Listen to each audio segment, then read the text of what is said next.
মানে একটু ঘুরায় পেঁচায় এনলাইটমেন্ট করতে থাকলেই সব হয়ে গেল না? ঘোড়ার ডিম করেন আপনারা এখানে বসে। অনেক প্লিজ ডোন্ট।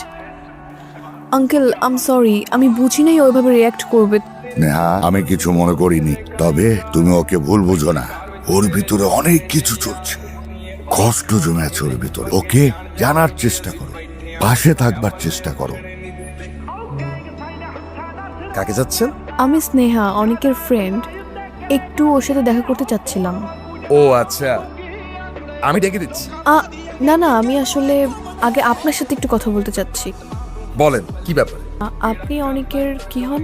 আমি অনেকের মামা। আচ্ছা মামা, অনেকের কি কোনো প্রবলেম আছে? ও না অকারণে অনেক রিয়্যাক্ট করে বসে। আমি বুঝতে পারি ওর ভেতরে একটা কষ্ট লুকিয়ে আছে। অনেক আসলে এরকম ছিল না, কিন্তু পরিস্থিতি মানুষকে চেঞ্জ করে দেয়। প্রায় 12 বছর আগের কথা। অনেক তখন রসুলপুরের একটা মফস্বল এলাকায় থাকতো।